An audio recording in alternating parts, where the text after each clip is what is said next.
அனைவருக்கும் வணக்கம். நாடு எங்கேயா போகுது? நாடு நாசமா போகுது. ஏன் இப்படி பேசுறேன்னு நினைக்கிறீங்களா?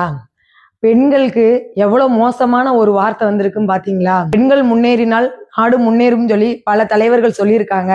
இப்ப இருக்க தலைவர்கள் பெண்கள் முன்னேறினால் அது என்ன முன்னேறும்னு எவ்வளவு பெரிய வார்த்தைகள், கொச்ச வார்த்தைகளை சொல்லி நம்மளை அசிங்கப்படுத்தியிருக்காங்க.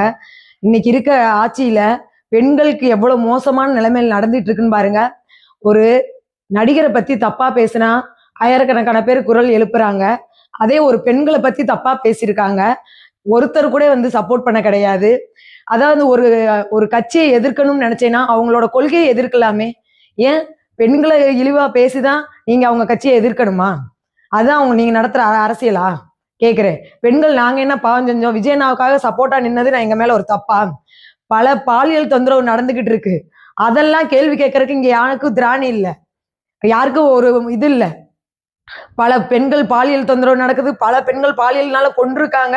அதெல்லாம் பேசுறதுக்கு எந்த அரசியல்வாதிக்கும் திராணி இல்லை.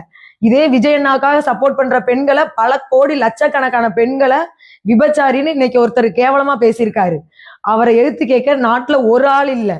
அப்ப அவரை பேச விட்டு வேடிக்கை பார்த்தது யாரு? இப்ப இருக்க கட்சிக்காரர் தானே பேச விட்டுருக்காங்க. பெண்கள் எல்லாம் விஜயண்ணாவுக்கு சப்போர்ட் பண்ணி வீடியோ போட்டனால நீங்க என்ன வேணாலும் கொடுங்க, எங்க ஓட்டு விஜய்க்கு தான் அப்படின்னு ஒவ்வொருத்தரும் வீடியோ போட்டனால அதை பார்த்து அவங்க தாங்கிக்க முடியாம நம்ம மேல இவ்வளவு பெரிய ஒரு வார்த்தையை சொல்லியிருக்காங்க. அதை கேட்கிறப்ப மனசு எவ்வளவு வலிக்குது தெரியுமா? அணில் கூட்டம் நீங்க, தற்கொலை கூட்டம் நீங்க, நாங்க ஏத்துக்கிட்டோம். இன்னைக்கு இவ்வளவு பெரிய வார்த்தையை சொல்லிட்டு இருந்தாலும் இவ்வளவு நெஞ்ச நிமித்திட்டு பதில் சொல்றாரு. ஒருத்தர் கேட்கிறாரு, இவ்வளவு கேவலமா நீங்க பெண்களை பேசிருக்கேன்னு, அந்த கூட்டங்கள் அப்படித்தான் பேசணும் அப்படின்றாரு. அப்படின்னே நாங்க தப்பு பண்ணிட்டோம்? ஒரு நல்ல மனிதருக்கு கூட நிக்கிறது எங்க தப்பா? தேர்தல் நெருங்க நெருங்க தேர்தல் பயன் காட்டி அவங்களோட கெட்ட எண்ணங்கள் எல்லாம் வெளியே வந்துகிட்டு இருக்கு. நாங்க பெண்களுக்கு 100% பாதுகாப்புன்னு சொன்னவங்க வாயில இருந்து இன்னைக்கு பெண்கள் விபச்சாரின்னு சொல்றாங்க. இது கோடிக்கணக்கான மக்கள் இருக்காங்க, பெண் ரசிகர்கள், அவங்க எல்லாத்தையும் சொல்லியிருக்காங்க. ஒரு ஆள் கூட குரல் எழுப்பல. நடிகருக்கு கிடைச்ச ஒரு மதிப்பு மரியாதை கூட இப்ப சாதாரண மக்களுக்கு கிடைக்காம போயிடுச்சு. ஒரு நடிகரை தரகுறவா பேசணும் அப்படின்றக்காக எத்தனை மக்கள் எந்திரிச்சிங்க. இதே இன்னைக்கு வீட்டுக்கு எல்லா பெண்கள் இருக்காங்க.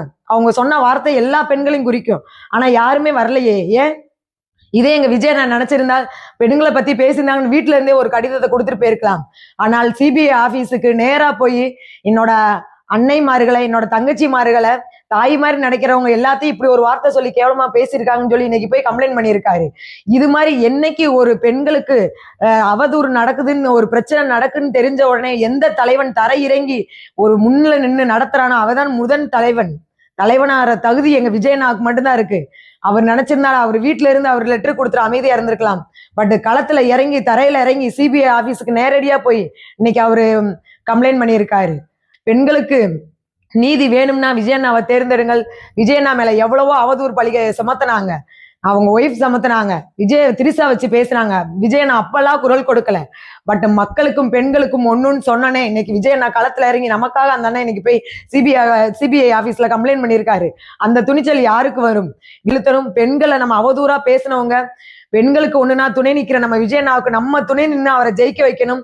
இப்பயே நம்மளை கேவலமா பேசினவங்க கேள்வி கேட்காத ஆட்சியா நாளைக்கு ஆட்சிக்கு ஜெயிச்ச உடனே நமக்கு துணை நிக்க போறாங்க?